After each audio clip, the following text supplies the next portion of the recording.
CISE ने physics के paper को काफ़ी हद तक मल्टी डाइवर्स्ड बना दिया है in the sense of understanding the subject and writing the answer for board examination 2024।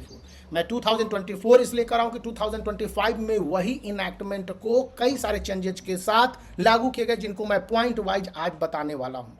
सबसे पहली और बड़ी बात, जो आप CISE के लेटेस्ट फिजिक्स के सिलेबस क्लास 10th के लिए देखेंगे तो आपको पता चलेगा कि इस सिलेबस में उसने यह इम्फेसिस दिया है कि मंथली प्रैक्टिस, यानी कि CISE के जितने चैप्टर को पढ़ने हैं, आपको 12th चैप्टर पढ़ने हैं तो 12th चैप्टर को मंथली कवर अप करने के 3 अटैम्प्ट हैं। पहला अटैम्प्ट है MCQ क्वेश्चंस, उससे पहले आप कंसेप्ट बना लेते हैं इसके चैप्टर को, और MCQ क्वेश्चंस भी कई पार्ट में बांटे गए हैं। पहला है फिल इन द ब्लैंक्स, दूसरा है 4 ऑप्शंस वाले, और थर्ड है कि 1 वर्ड या 1 लाइनर आंसर वाले। तो 1 लाइनर वाले को रिमूव कर दिया गया है, लेकिन 1 वर्ड वाले को इंक्लूड किया गया है। इसका मतलब हो गया जैसे कि एक बीन बैलेंस के लिए हुआ W1 into L1 equals W2 into L2। अब यहाँ पर L2 के जगह को ब्लैंक कर दिया जाएगा, तो आपको यहाँ पर आंसर्स देने होंगे।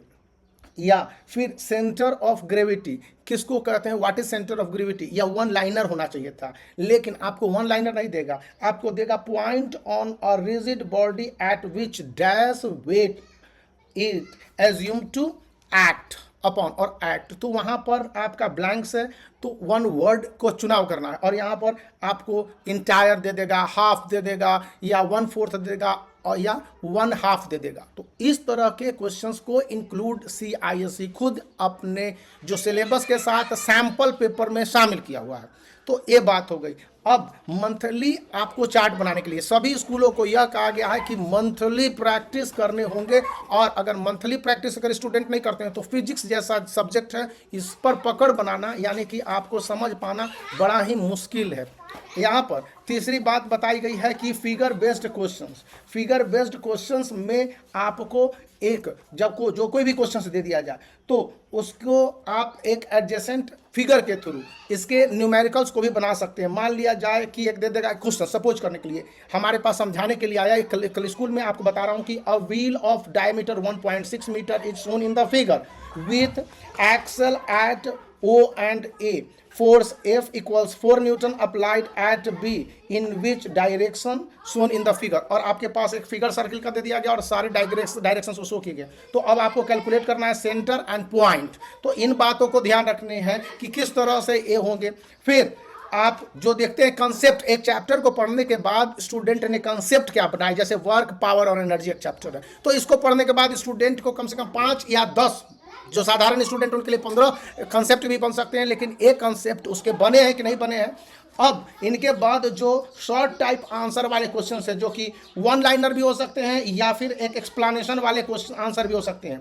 फॉर एग्जांपल अगर दे देगा कि is it possible that no transfer of energy may take place when a force is applied to a body, तो ऐसे में आपके आंसर 1 लाइनर हो सकते हैं कि yes it is possible when force is perpendicular to the direction of displacement.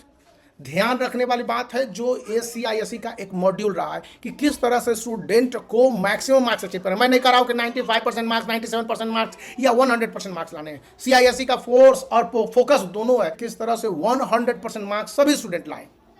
इसीलिए यह ब्लूप्रिंट को जारी किया गया फिजिक्स ICSE क्लास 10th को लेकर, उसका डिटेल दे दिया है, और यदि स्टूडेंट इंटरेस्ट दिखलाएंगे तो उसका जो ब्लूप्रिंट की कॉपी है वो भी मैं दे दूंगा। और इसके साथ मैं आपको मोस्ट लाइकली क्वेश्चन बैंक जो ओसवाल पब्लिकेशंस की ओर से जारी किया गया है, मैं इसको भी बता दूं। इसमें जिस तरह से एक कंटेंट दिए गए हैं, सभी कंटेंट को क्लियर कर दिए गए, फिर चैप्टर के कंसेप्ट को दिखलाए गए हैं। फिर अगर मैं एक रैंडम किसी भी एक चैप्टर को देखता हूं और उसको चॉइस करता हूं कि कोई एक चैप्टर, फॉर एग्जांपल साउंड है, तो साउंड चैप्टर में क्या कॉन्सेप्ट्स होंगे ये दे दिए गए, क्या पढ़ने हैं सिलेबस दे दिए गए, और इसके बाद इसके जो क्वेश्चंस हैं multiple choice questions with figures, उसके आंसर्स और एक्सप्लेनेशन भी दिए गए हैं। तो आप इसका देखिए एक्सप्लेनेशन जिसका आप चुनाव कर सकते हैं। तो इस वीडियो को लाइक कर सकते हैं, चैनल को शेयर कर सकते हैं, सब्सक्राइब